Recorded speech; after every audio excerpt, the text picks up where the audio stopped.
Chairman Koenig. Yes.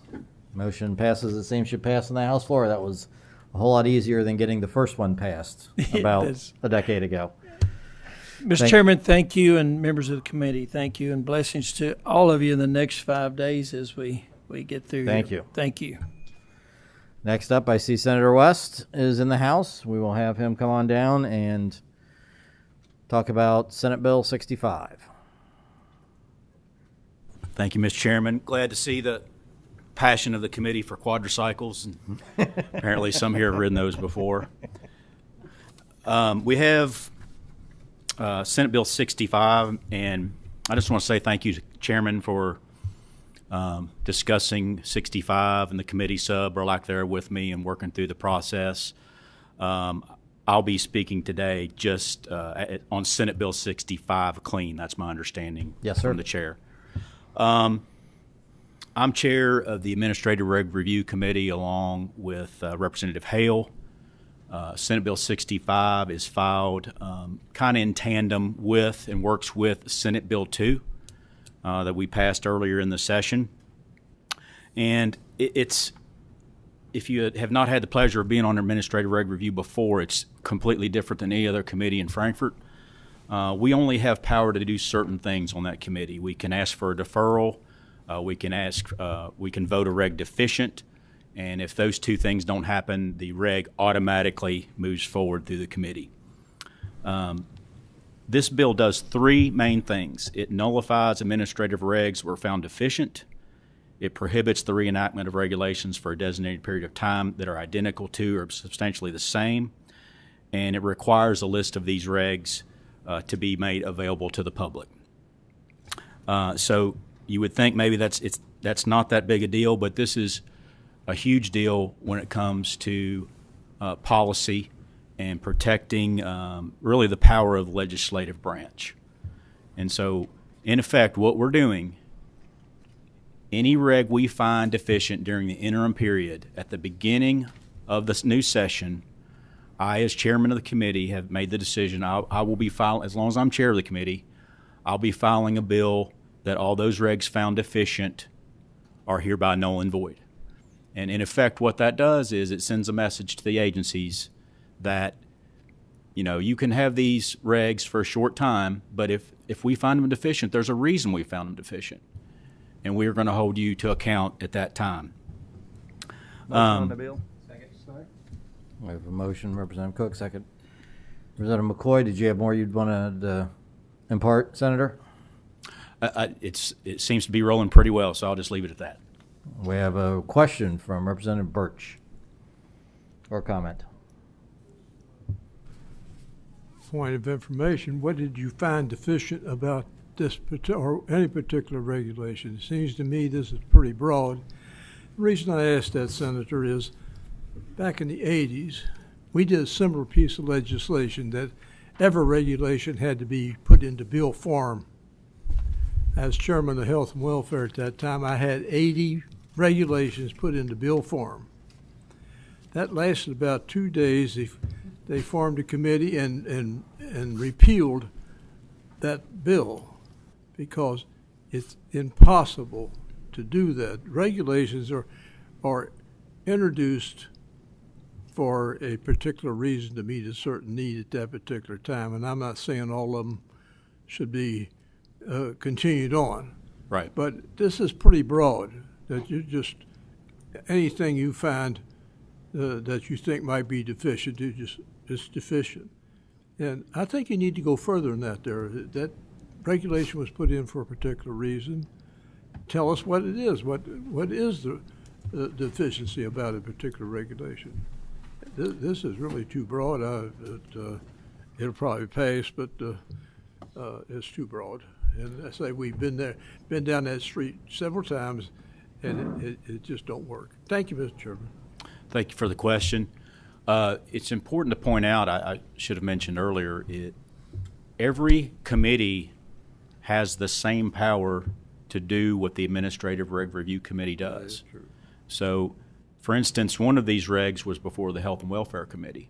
My committee, the Administrative Reg Committee, did not find the reg deficient, but once it moved up the chain to Health and Welfare, it was found deficient.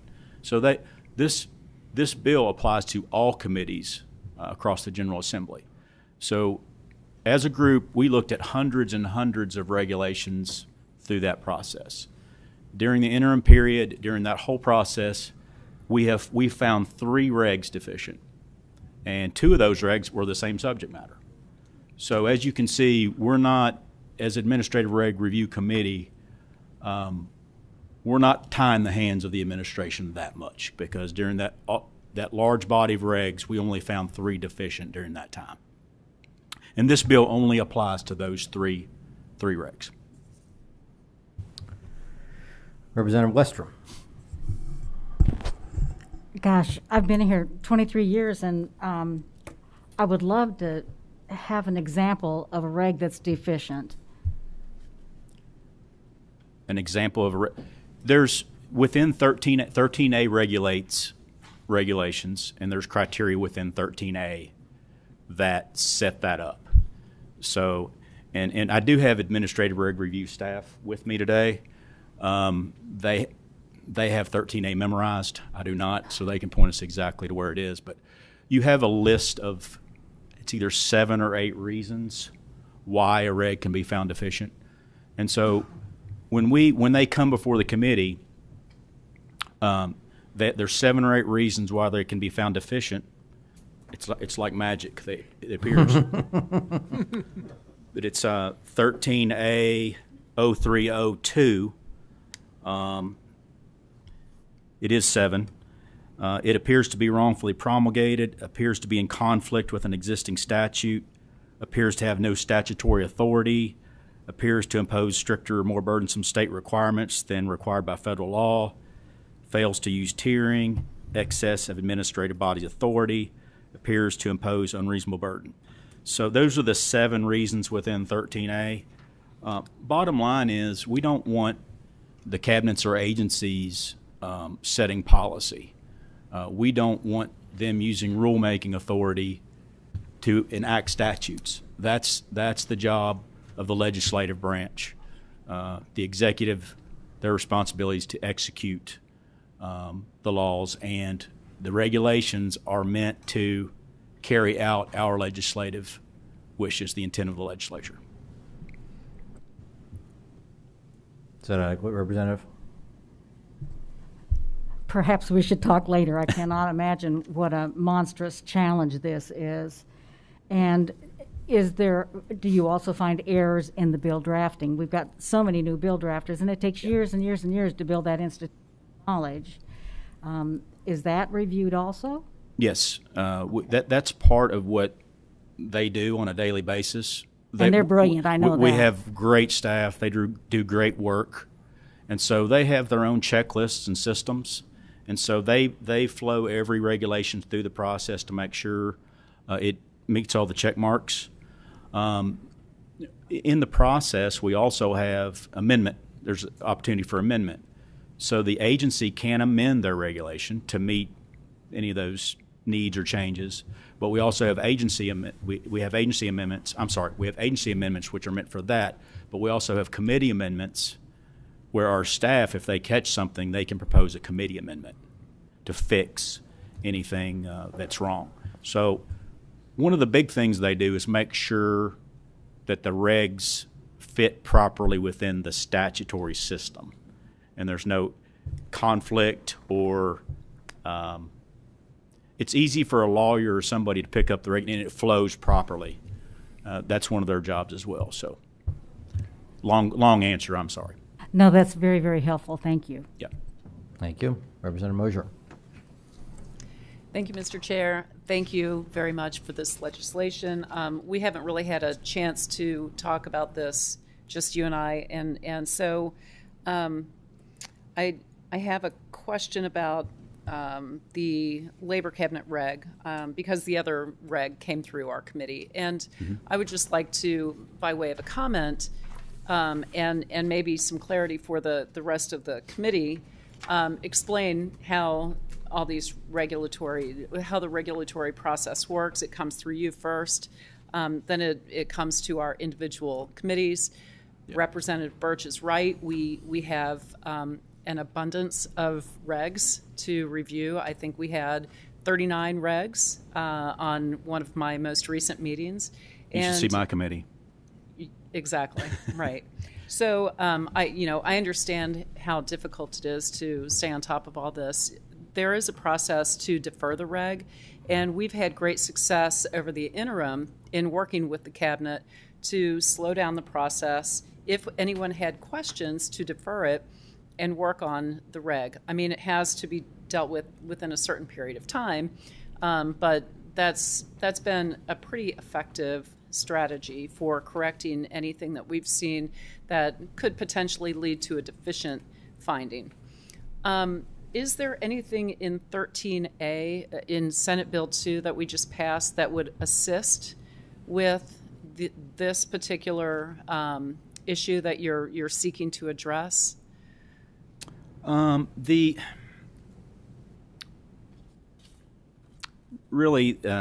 part that says prohibits the reenactment of regulations for a designated period of time, they're identical. There is similar language within SB 2 that says this sort of the same thing. I view this as completely separate from SB 2. It's more of a policy discussion, more of an incentive for the cabinets and agencies to defer or to negotiate, to come to it's really kind of like an arbitration, come to a settlement. As you can see, with hundreds and hundreds of regulations, we only had 3 that were deficient. And so for a reg to be found deficient, I mean, it went through an extensive process. There were several meetings and a lot of discussion with the cabinet before you get to that stage. Right. Yep. Okay. I agree with that. I don't know if I answered your question. You did. Yeah. That's all. Thank you. Thank you. Thank you. I will point out to the members of the committee that the regs in particular that are will be affected are specifically outlined in the bill. And Senator, how long have you been on administrative regs? 2 years. Okay. All right. Very good. And you're already chairman.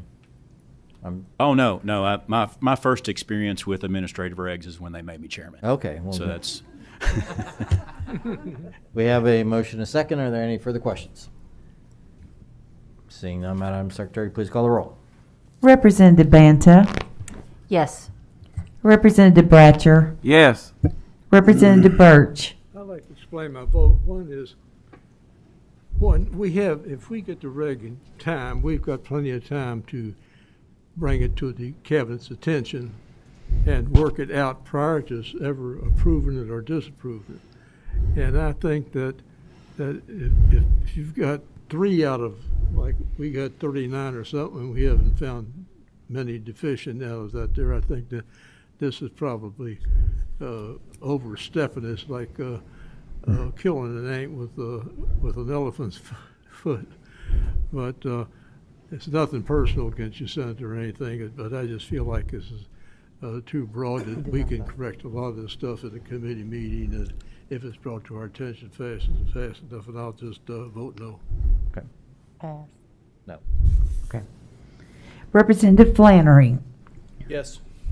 Representative Gentry, Representative Huff, Yes. Representative Cook, Yes. Representative Massey, Representative McCoy, Yes. Representative Meeks, Representative Meredith, Representative Miller, I'm going to pass. I thought we were going to do the sub, so I need to study this further. Thank you. Sure. Representative Moser. Explain my vote. Yes. I will vote yes on this. I do appreciate the committee sub, which we're not discussing today, so I don't know if there will be any opportunity for amendments on the floor, but that might be something to consider. we can Thank you. discuss.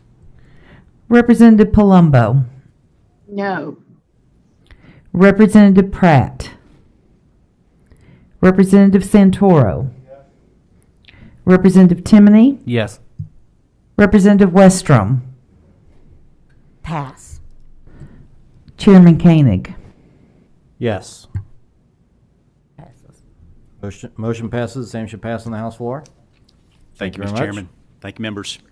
Last but not least, Senate Bill 166, the sponsor of which is the caucus chair in the Senate, and she is currently busy running a caucus meeting.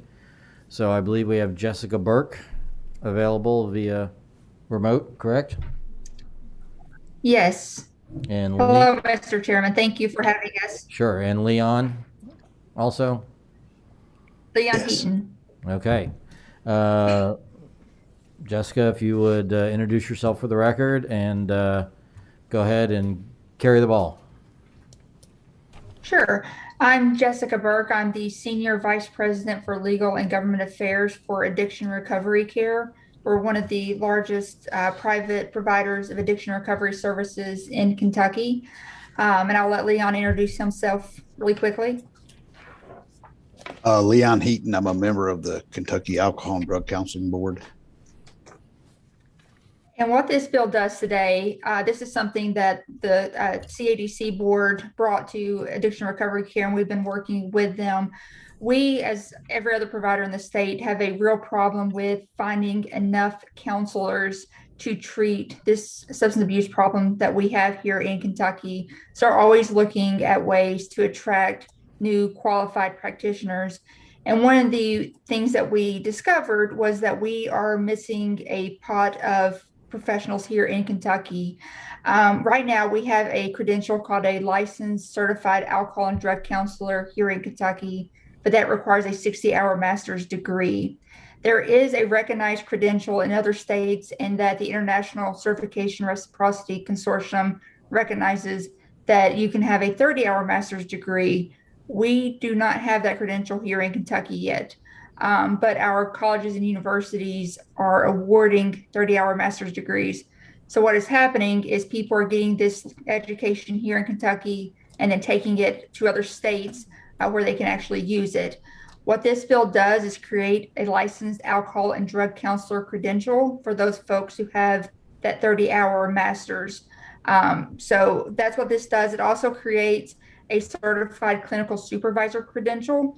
And this basically standardizes what is needed for someone who is supervising all of these counselors as they are getting the hours they need, the training they need to be able to treat people with substance abuse disorder. All right, Jessica, The you third got a thing this motion. bill does, Jessica, you got a motion Oh. in a second Second.